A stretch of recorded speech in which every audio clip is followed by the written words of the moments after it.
1 year ago, all of this was just a dream.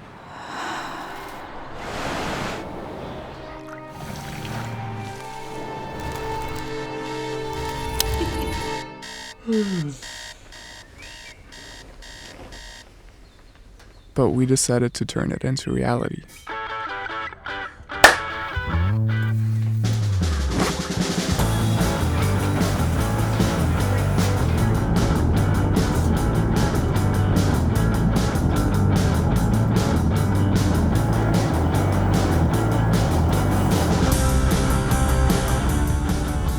So there we were, on the other side of the world, with no plan but an openness to embrace whatever would come our way.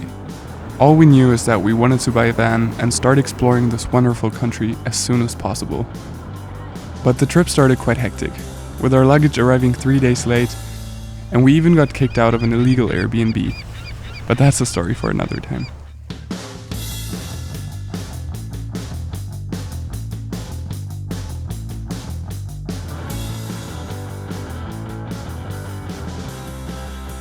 We met some interesting people in our time here, and also made some new friends. And after about 10 days of searching, we finally found our home for the coming year, a van we named Arby.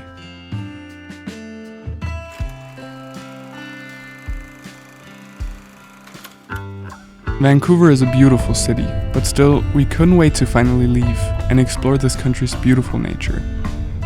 We booked an early morning ferry to Vancouver Island, but before leaving, we made one last stop downtown, in an attempt to capture the city's vibrant and busy energy.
You arrive on the island and you get to a special place.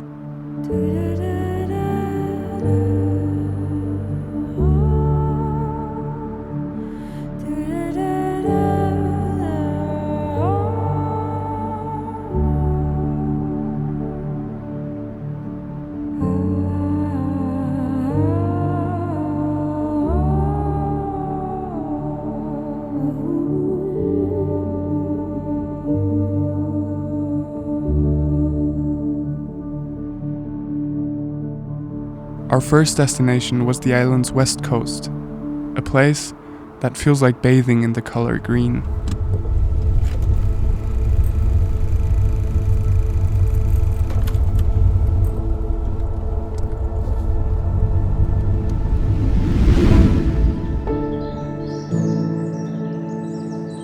Deep, luscious rainforest shape the side of the island. Fern and other ground-dwelling plants cover the forest floor in a green sea of life.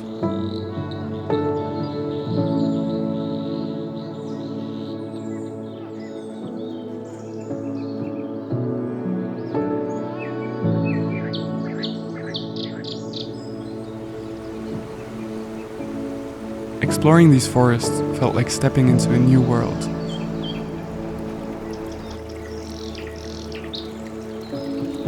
Wherever you look, you find yourself surrounded by a web of life.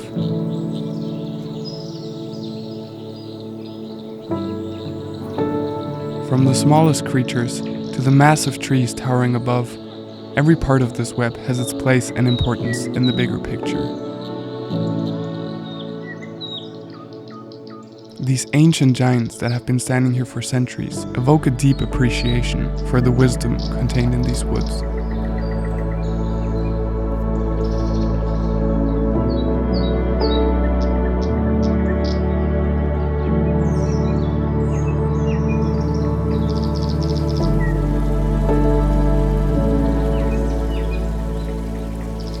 The secret to all this vibrance is the constant flow of fresh water. Vancouver Island, especially its west coast, is one of the rainiest places on the entire continent, with some months bringing over 400 millimeters of rainfall.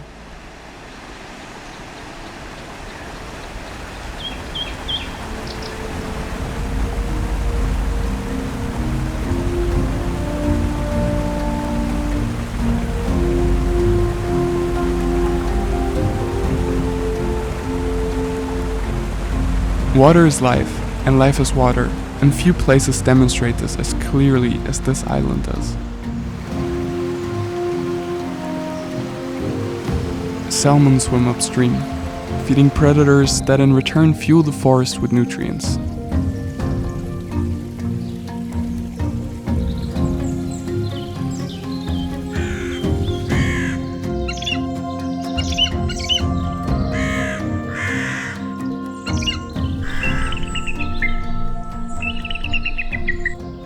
A sustainable cycle of abundance, perfected over millions of years, somehow still finds itself on the brink of collapse.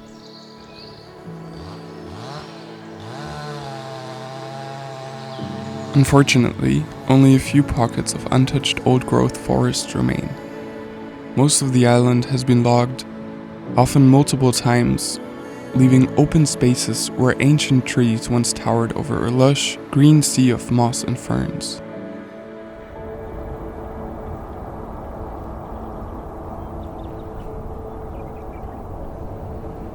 Many nights we would set up camp on these lands.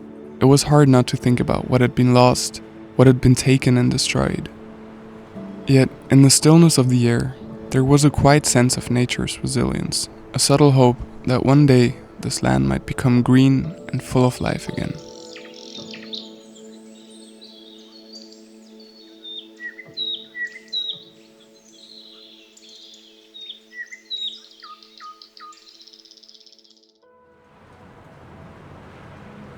Vancouver Island brought us back to the present moment. Unburdened by the distractions of our daily lives and surrounded by nature, we were reminded of what it truly means to feel alive.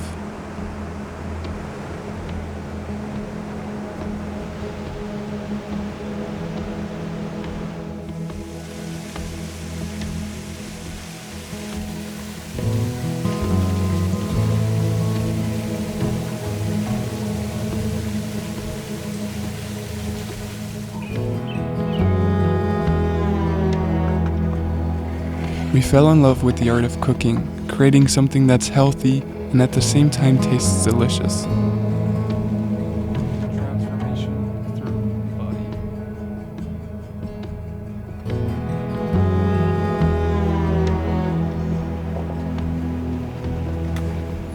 Exploring this beautiful land, we found remote spots with nothing but nature for miles around, and began to focus on what was right in front of us.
We had just started to feel at home on Vancouver Island, and there was so much more to explore here, but we wanted to make the most out of summer and experience more of Canada's wildlife and nature.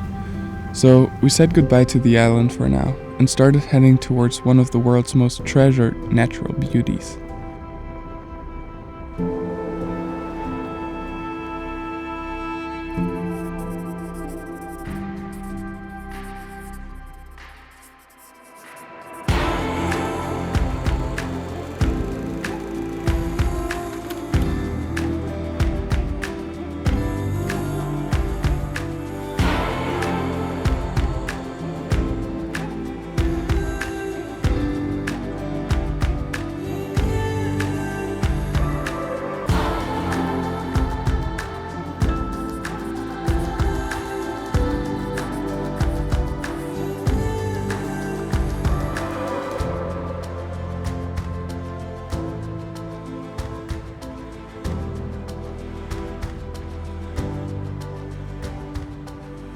The deeper you drive into the Rocky Mountains, the more breathtaking the world around you becomes. When you get up close to the glaciers tucked into these mountains, it becomes clear that they really are the hearts of our planet. The rivers they feed leave a trail of life wherever they go. And that makes you realize, protecting these glaciers isn't just about saving some ice, it's about saving everything.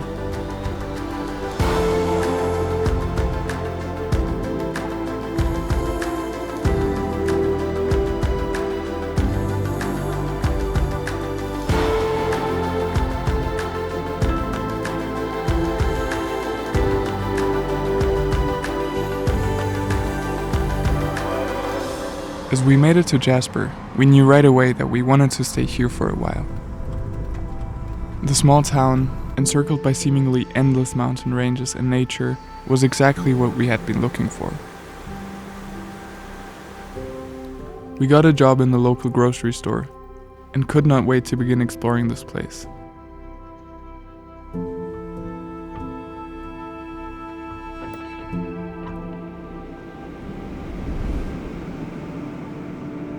Whenever time allowed us to, we would hike into one of the nearby forests, hoping to catch a glimpse of some of the wildlife that calls this place home.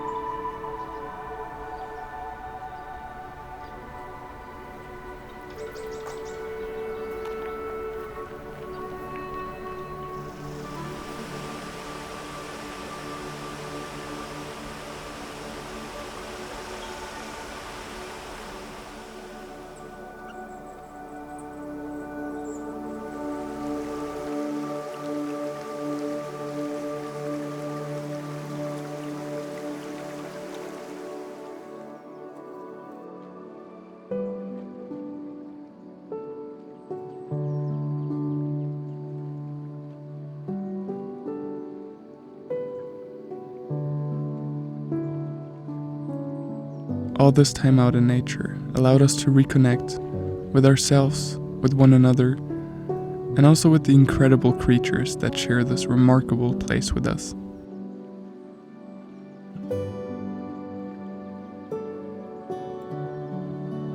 The Rocky Mountain elk was the species we encountered the most in our time here. In spring and summer, female elk will usually hang out without the males. But as fall approaches, the bulls get more and more curious, looking to engage with the cows.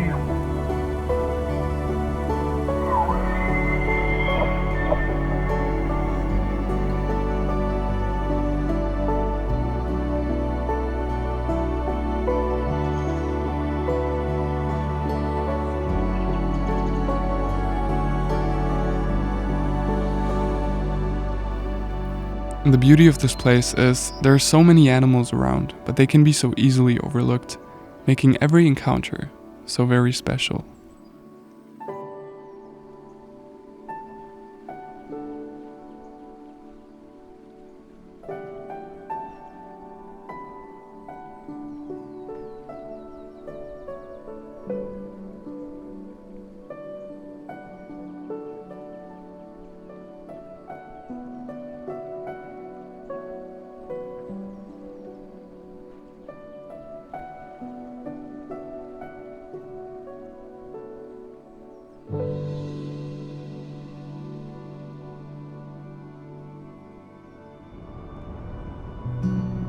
It felt like the mountains were trying to remind us of a forgotten wisdom.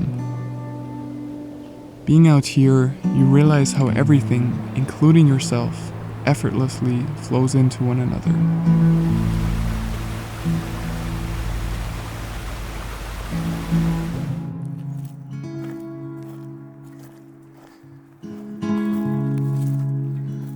We also remembered that sometimes the most productive thing you can do is to just stop and listen.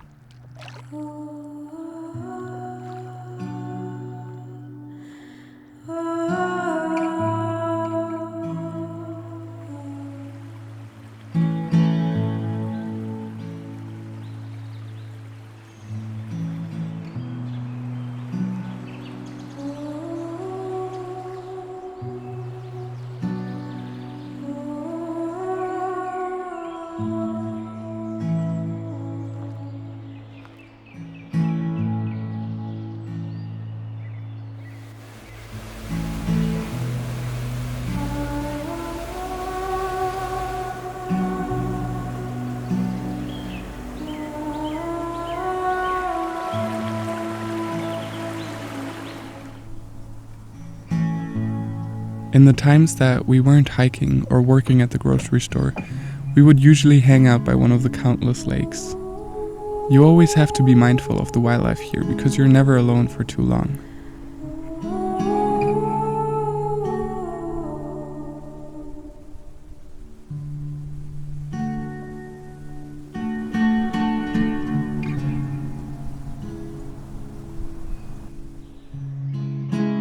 The more time you spend observing animals, the more you realize how alike we all are, that we're not actually that different, and that we can learn a lot from them.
At this point, we already felt really blessed with all the wildlife encounters we had experienced so far. There were still a few animals we hadn't come across yet, but this morning we would have a special encounter. We woke up early and hiked to a small mountain lake to enjoy a quiet morning by the lakeside.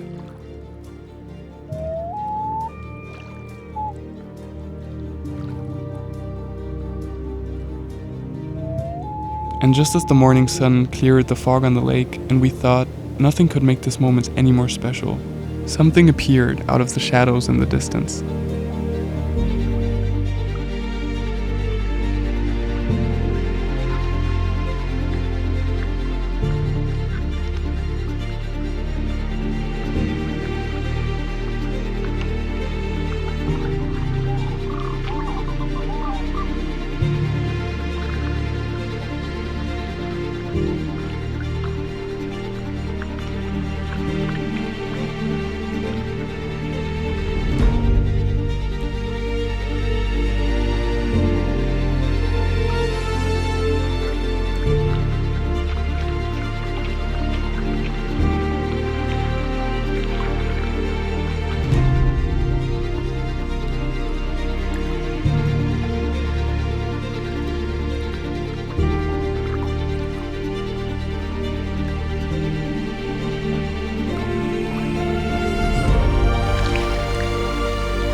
And just as quickly as he had appeared, the ghost of the woods disappeared back into the forest.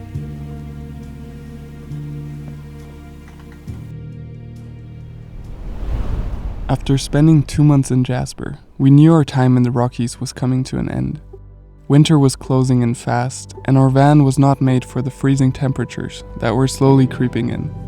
But we couldn't leave just yet. There was one animal that had managed to avoid us in our time here. So we drove deeper into the mountains, leaving behind the busy park roads for more remote locations, in hopes of catching a glimpse of the mighty grizzly bear.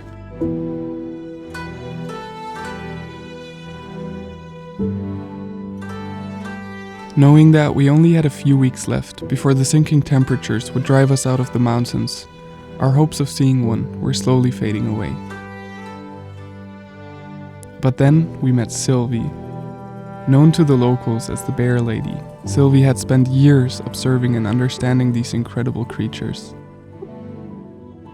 Sensing our good intentions, she trusted us enough to point us in the right direction. We were finally in the right place, but now we needed two things: patience and luck. Oh, and we got lucky.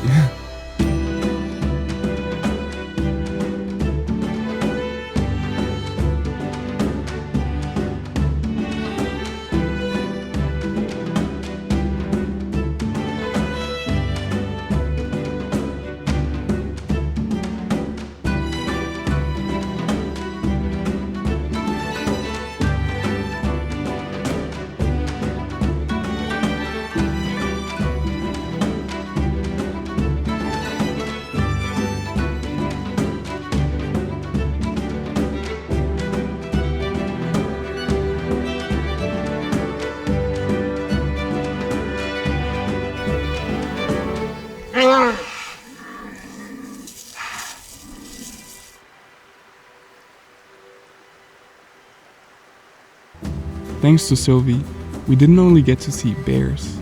She had given some of them names, knew their age, and told us about their lives, allowing us to connect with these individuals on a deeper level.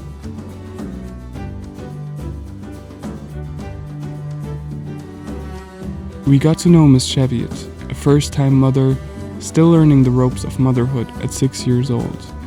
Always by her side was little Chevy, a curious but shy cub, only half a year old at the time.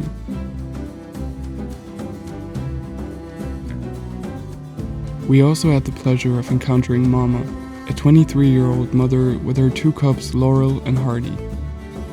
At 2 years old, they were spending their last fall together with their mom, before she would kick them out the following spring. Seeing these last moments the three would spend together was very special indeed.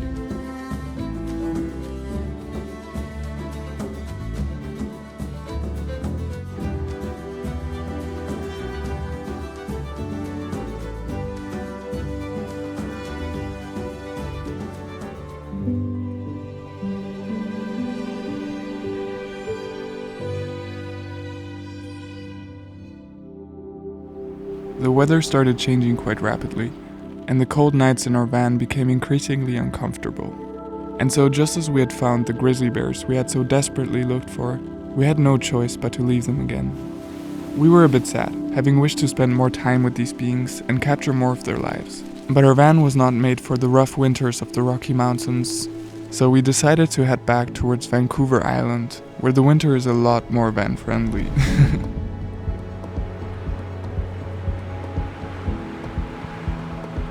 In the following weeks, rain and overcast skies became the new normal.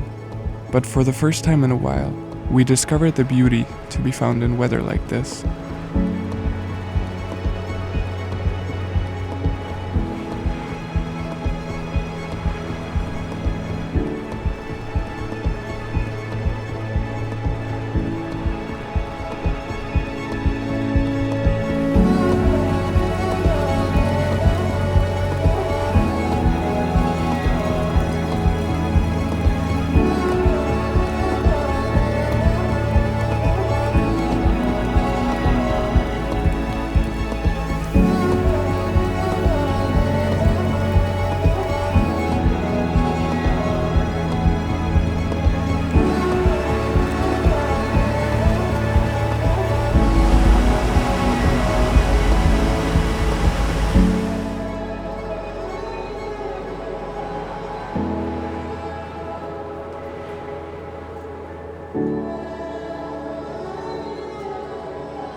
Although rain and clouds were covering the skies, arriving on Vancouver Island felt like a warm embrace.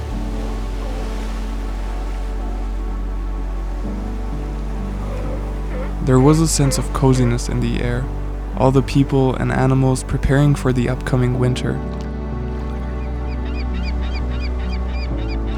We had no plans as to where exactly we would go to, but we trusted our intuition pointing us in the right direction.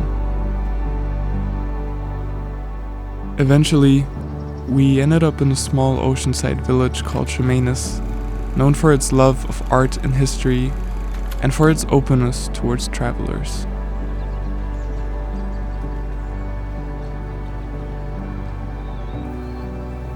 And as small as the town may be, the hearts of the people here make more than up for it in size.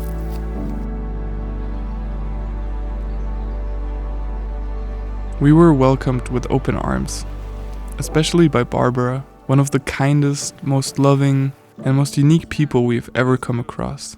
She met us on the streets of Cheviot and invited us into her home, making us feel like family instead of strangers.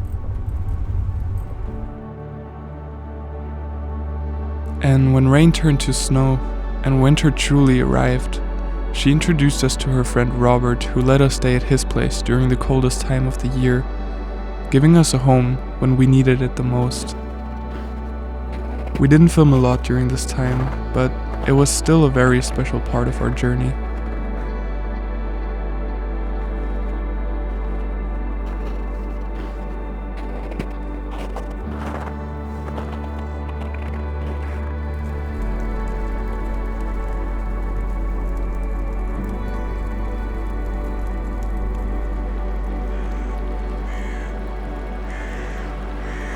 On days with good weather, Robert even gave us tours of the area, showing us the best hiking trails, and even taking us out on his boat.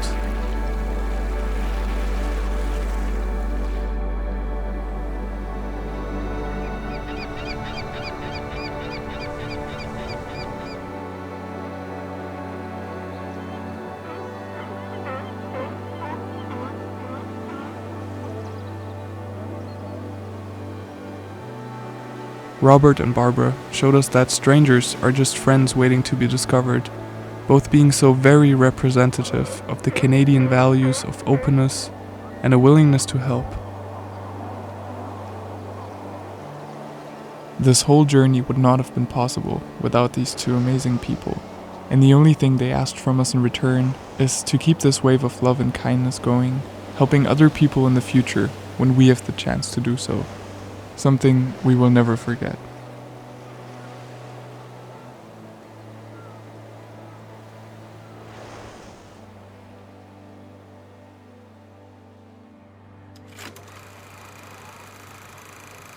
And then, after months of cold and rainy weather, spring finally arrived.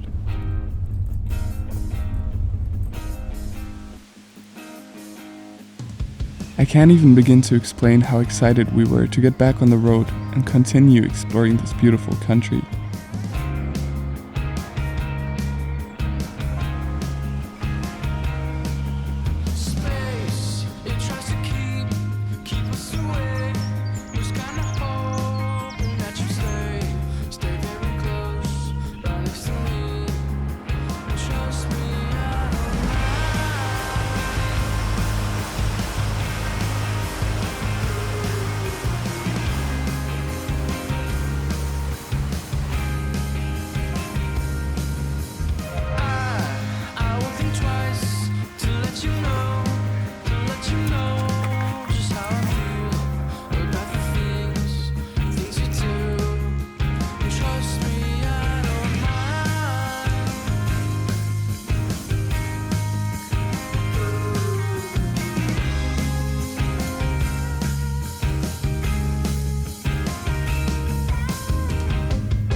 just wanted you, just wanted you. And I don't ever wanna come down. Ever since I saw you around, I just wanted you, just wanted you. I just wanted you, just wanted you.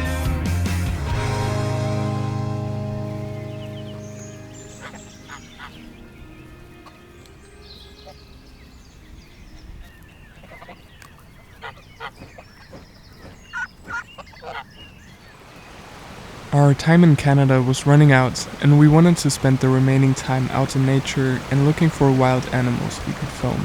So we ventured further north on Vancouver Island in search of more remote locations, eventually reaching the Cheviot Inlet. This remote spot, nestled in the heart of Vancouver Island, feels a bit like reaching the edge of the world.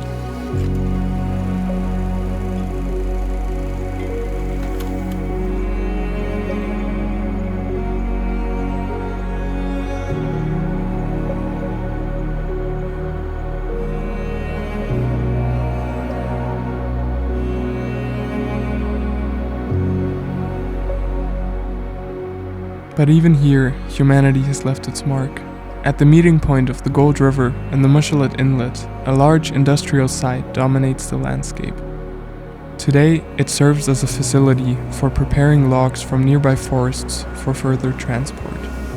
After speaking to some locals, we found out that in 1967, a large pulp mill opened up here.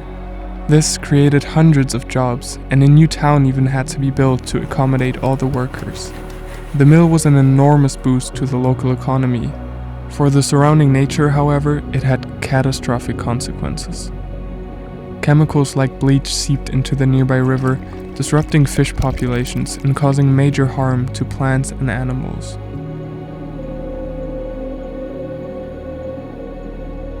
The mill's closure in 1998 was a disaster for the hundreds of workers and a huge blow to the local economy, but for the surrounding nature, it was nothing shy of a blessing.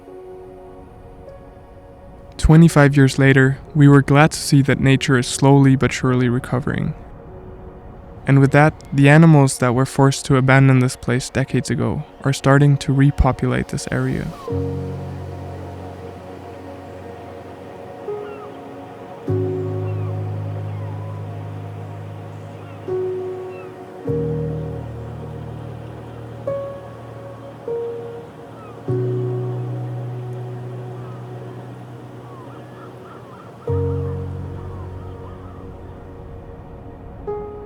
We enjoyed it so much here that we ended up staying for 3 weeks. And when the nearby facility shut down for the day in the afternoon, the harbor became a quiet place.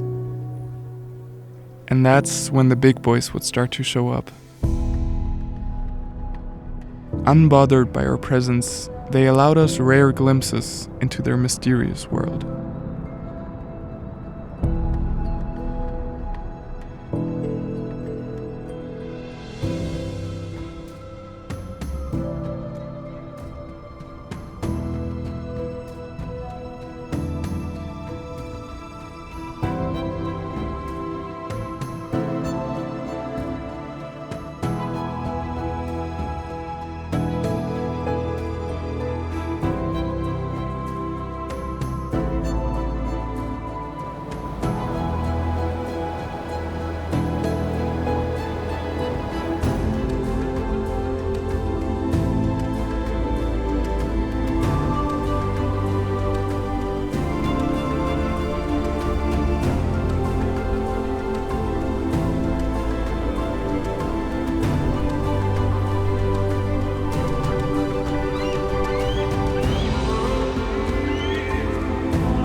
On our search for some bears, Gold River was a shot in the dark, a remote place where maybe, just maybe, we could find what we were looking for.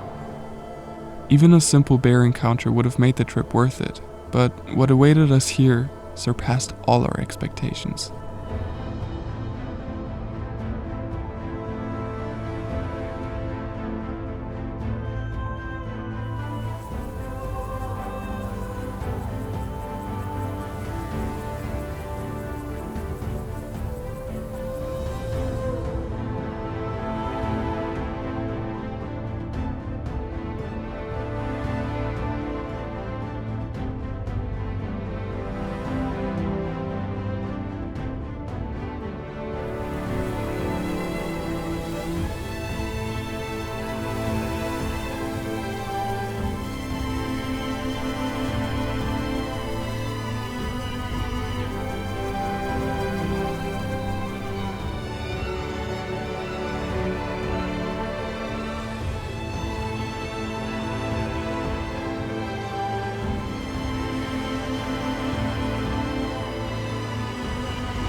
As if everything we had experienced the past couple weeks wasn't already incredible enough, Gold River had one final surprise for us.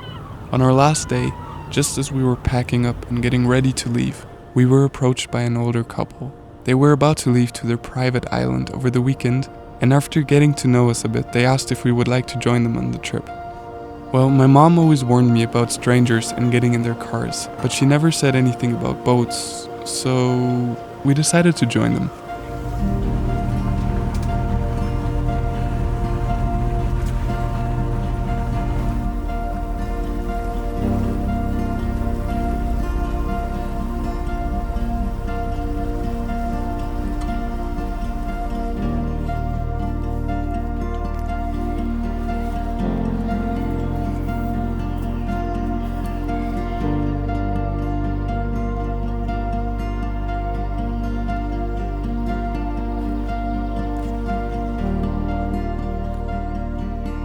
Gary and his wife Karen introduced us to the traditional way of living off the land. They took us fishing for prawns and showed us how to collect oysters and clams during low tide.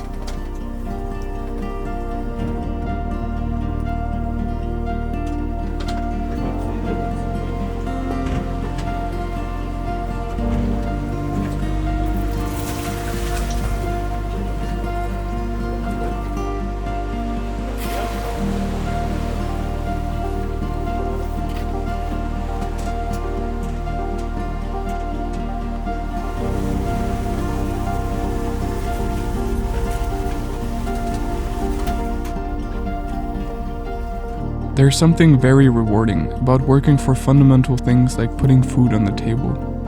It kinda lets you slow down and return to the present moment.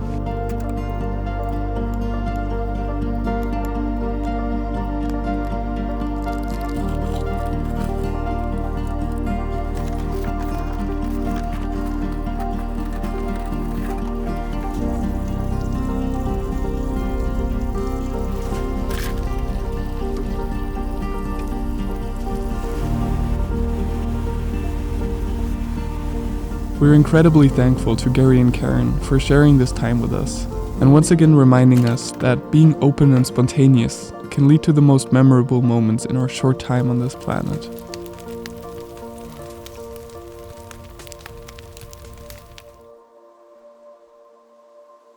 So almost 1 year after starting this wonderful journey, we were finally nearing the end. For the remaining 2 months, we planned one final road trip to the Rocky Mountains, with the goal of hopefully seeing the bears we had met the previous fall at least one more time.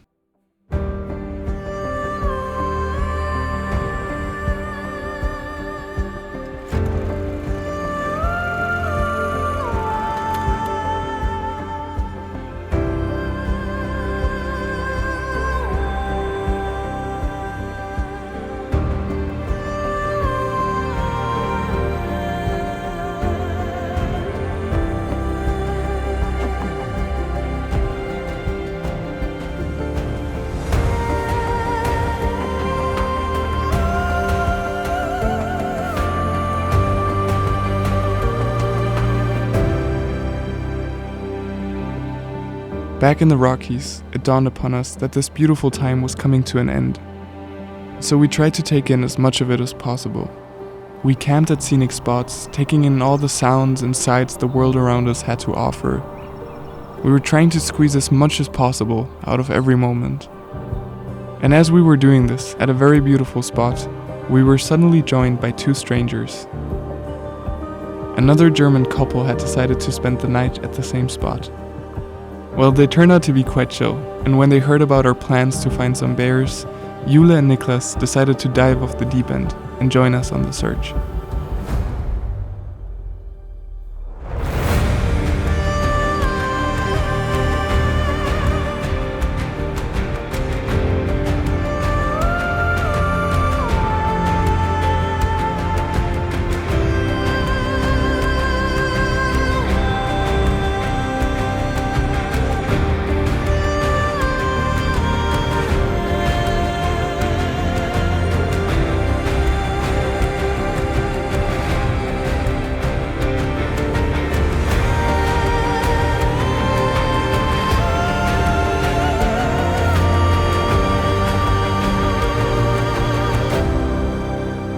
So finally we were back in the Valley of the Bears.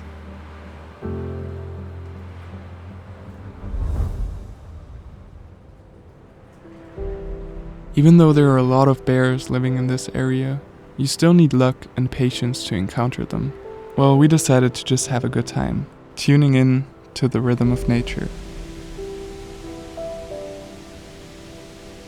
As we waited for the bears, there was another spectacle unfolding right before us. All around, elk were giving birth to their calves.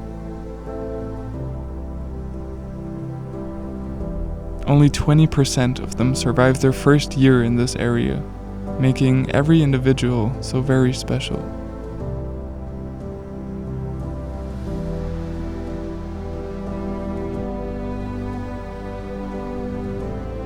And where babies are born, the predators are never far away.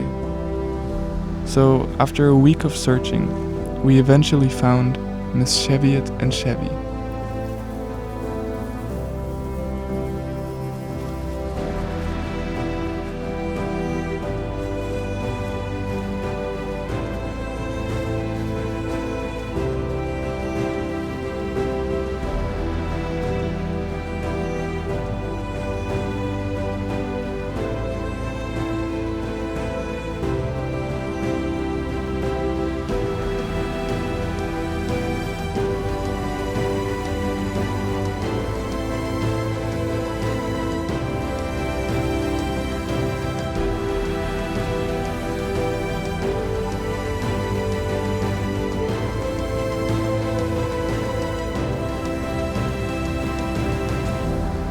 In those moments that we shared with them, they seemed very comfortable with our presence, opening up an intimate window into their lives.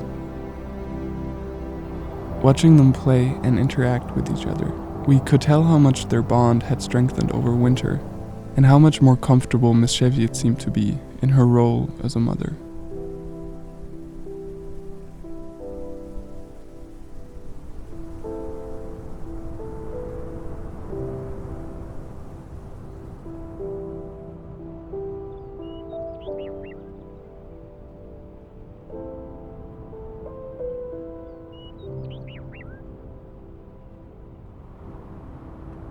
Although Niklas and Yule would have loved to stay longer with us and the bears, they unfortunately had to leave because of an upcoming appointment, so for our remaining weeks it would be just the two of us again.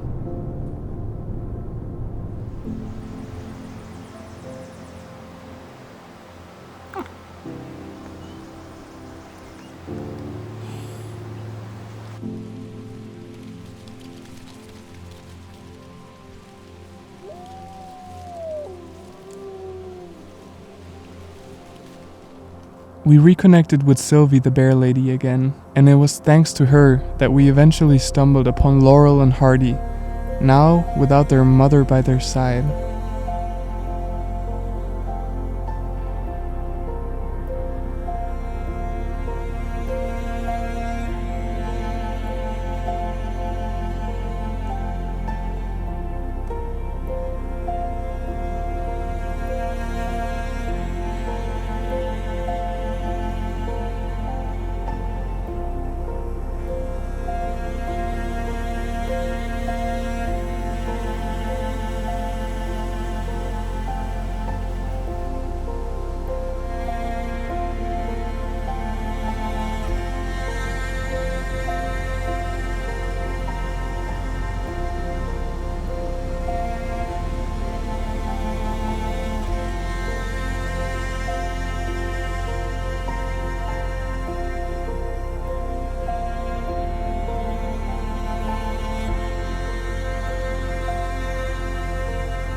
It was time to say goodbye, and it felt like this place was saying goodbye to us as well. During our last couple days in this area, another bear showed up close to our campsite. It was a 6-year-old female grizzly, and to Sylvie, she was known as Curly, the older sister of Laurel and Hardy. And oh boy, do we love her.